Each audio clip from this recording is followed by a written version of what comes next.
Alright, 2008 Mercedes X164 or gl450, doing brakes and rotors. These are the 20-inch wheels, so the larger rotors and pads. So pads and rotors on this, putting ceramic on and a few other things. Anyway, so first thing I'm going to do is put the air suspension in the low setting if it's in high. I don't think it's in high, but I'm going to put it in low if it is. And jack up the front end. We're going to start, well, I guess I'll start on the front. We'll start up the front end and jack it up, get the wheel off, and start there. Okay, so I've got the wheel and tire off, jack stand under, jack under just for safety, and tire off and underneath the car for further safety. Heavy car, don't want it falling on you.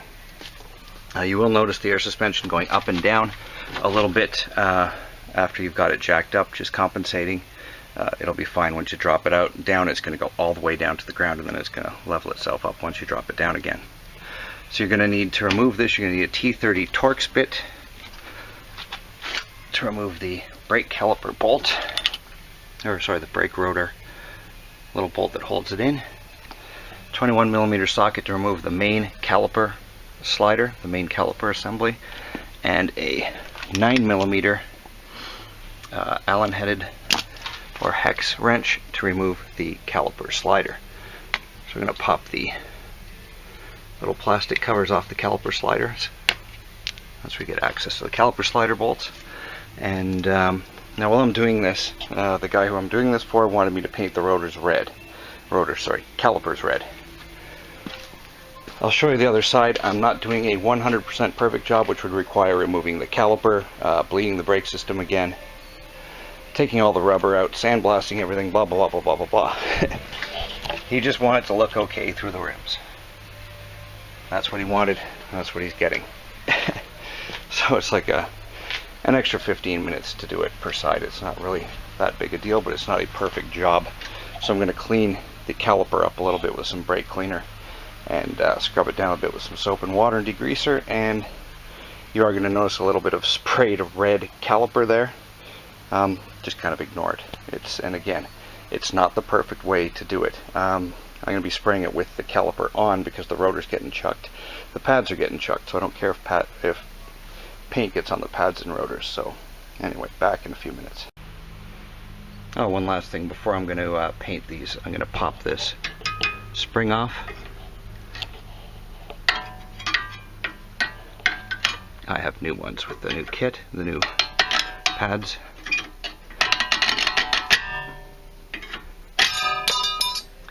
So I'm going to put the new springs on there, so that just lets me paint it a little better. And again, don't just kind of ignore the painting part. The brake pad sensor is an E11 reverse Torx.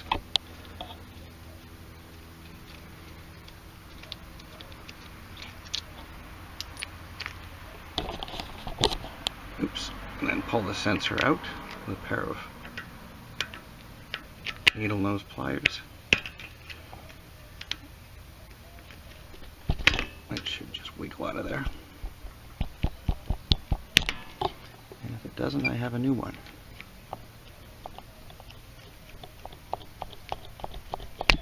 Come on.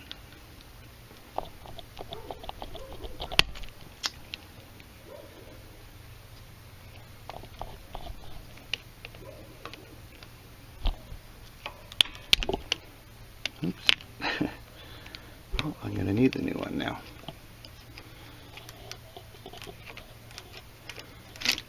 There we go. I'm going to paint this sucker up and I'll get back to you when I'm going to pull the thing off. Okay, now I'm going to remove the 9mm hex bolts again. Please ignore the paint on everything.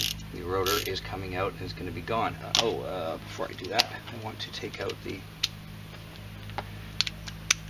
T30 rotor retaining screw. Ooh, this one is in there.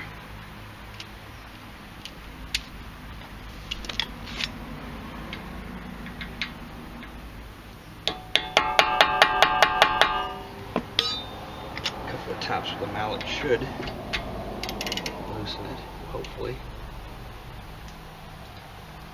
There we go.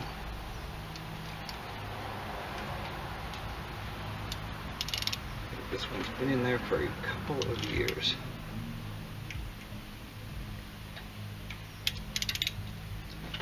So I'm just going to turn it back and forth a couple of times so I don't want to snap it.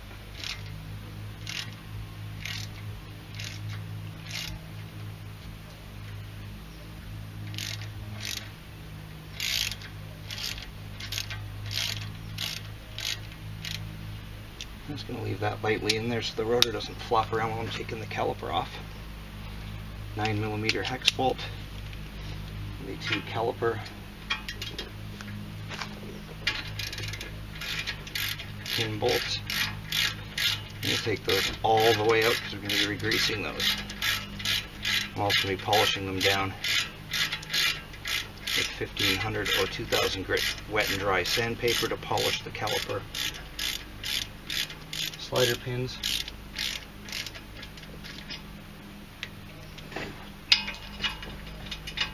Before I regrease them and put them back in.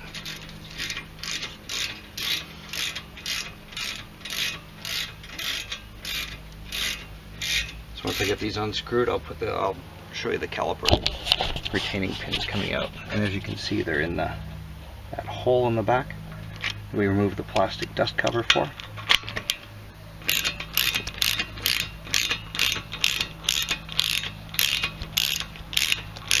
Take those out and be back in a minute. These rotors have quite a bit of a lip worn into them. That's almost 2mm, this lip here.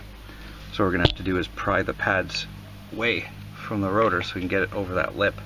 These rotors and pads are being replaced. So just prying them gently back. Oops.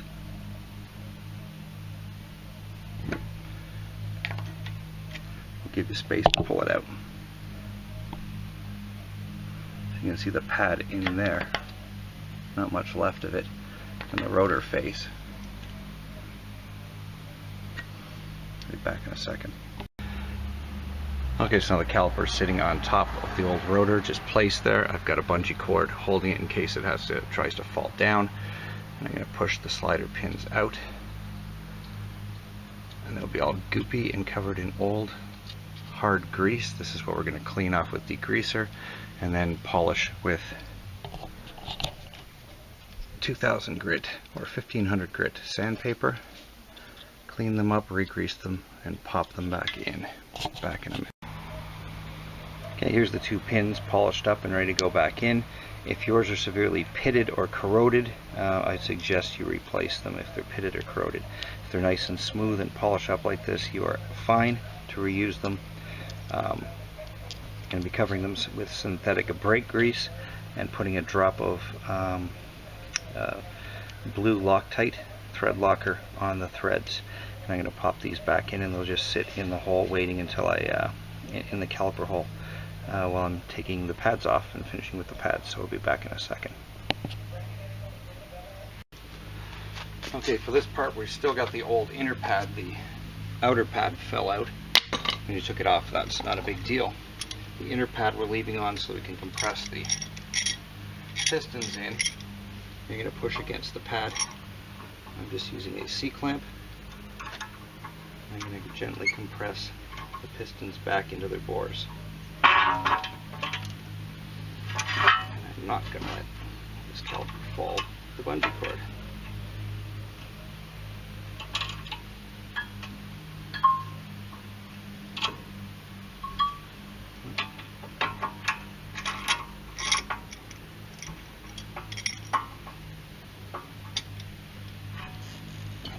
More into the center of it.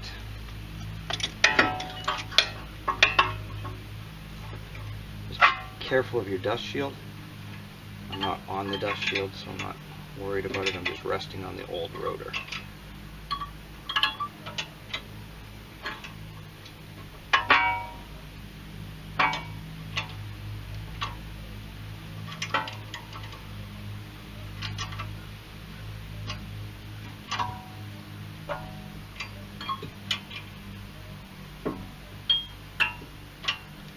Now you can use a pad spreader tool for this. I've just always used a C-clamp because it always just works.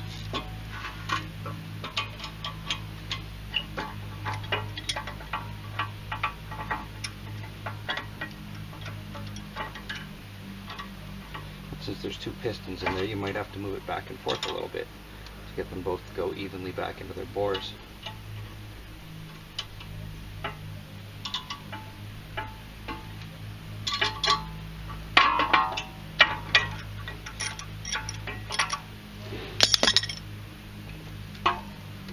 You can see now that they're flush back in with the bores, you can pop the old pad out.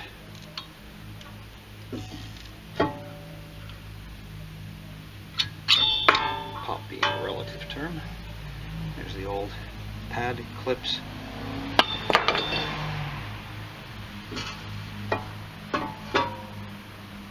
Set that there for a minute and get my new pad back in a second.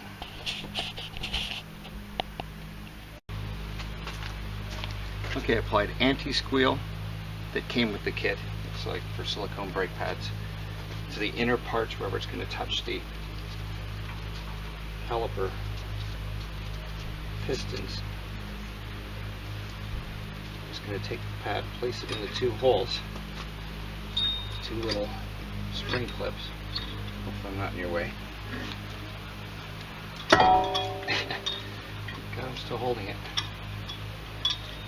I did put gloves on because my fingers are dirty and I don't want grease on the new pads.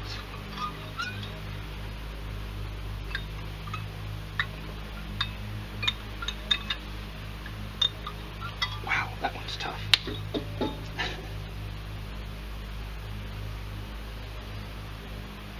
Okay, I'm going to get new gloves because I don't want crap on those pads. And I'm just going to pop that pad into there. You can see the spring clips where they pop into the two holes in the pistons. And my battery's running low, so I'm going to pop that pad in there, let this recharge, and be back in a second. Okay, so the pad is in. You can see the pins are on, not slid all the way through. And now we're going to remove the caliper mount, which has two 21mm bolts.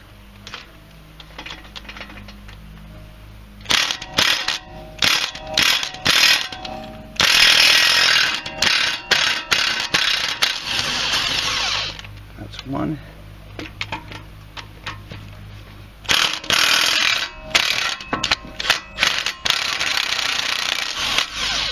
And two.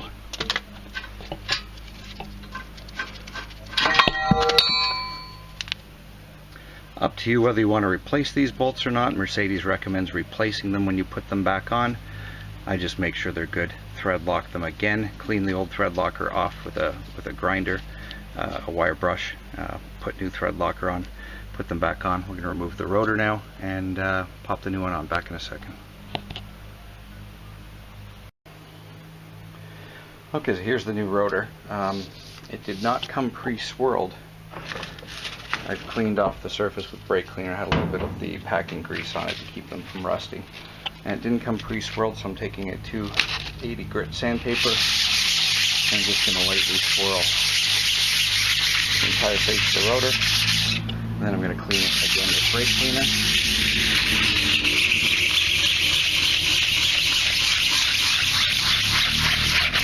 And I'll do both sides, and that's just going to let the pads bite in a little bit better so the surface isn't too smooth and they don't glaze over. The phone is ringing. Back in a second.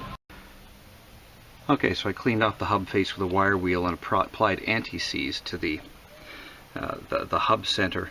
Keep the anti-seize away from the bolt holes. You do not want your lug nuts to have anti-seize on them. They can come loose with that.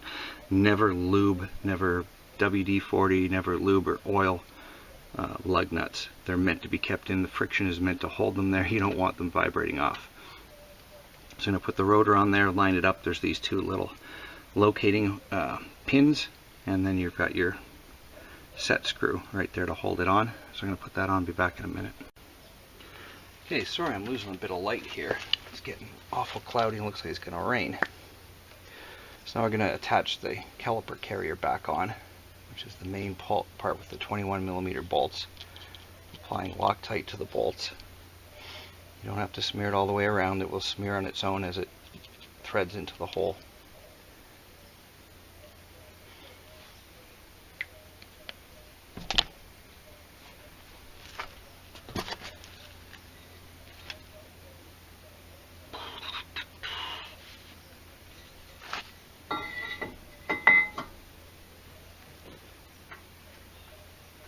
When you're doing brakes, cleanliness is next to godliness, so you will be using, if you don't use a full can of brake cleaner for the front pads and a full can for the rears, you're doing something wrong. Because every time you do something, the disc gets dirty or something gets dirty, and you want to re-clean it off. So I'm going to put these bolts in and then torque them down to 60 foot-pounds plus a quarter turn. Oops, this one is not in.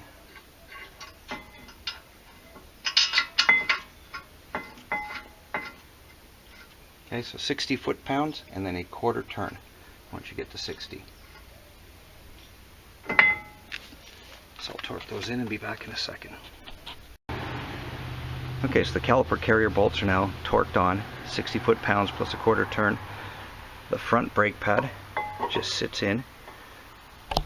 I put anti-squeal. You can see the blue stuff on there. It's anti-squeal. It goes on really thin. You just put it on. It's like a kind of like a thick liquid, like a silicone based. And now we're going to place the caliper over top of that and push the pins in their holes, tighten them down. They are 40 foot-pounds of torque. And remember to blue Loctite on those as well. So I'll just put this, see, I'll set this camera down and just do that. I hope my battery doesn't run out.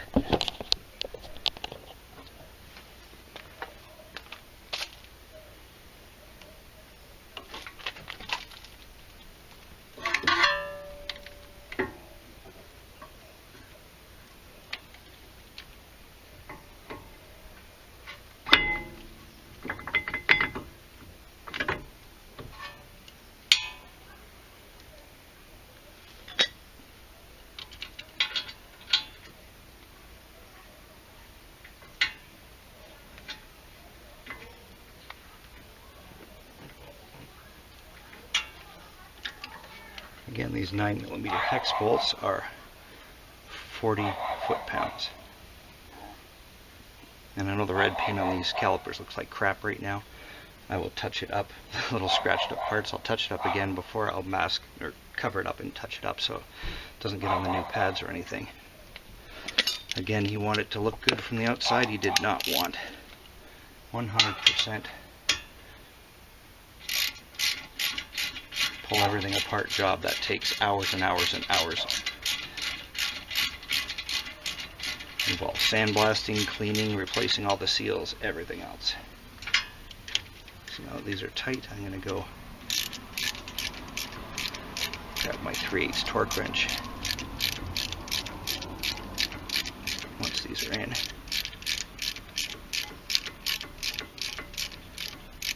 and torque those down.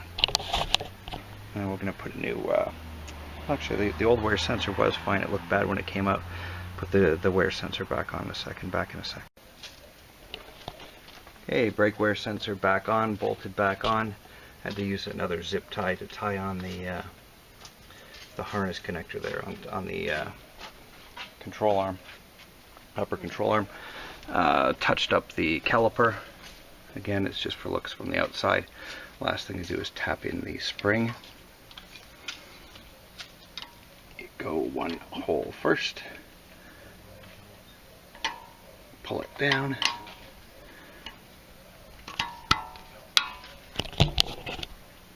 And then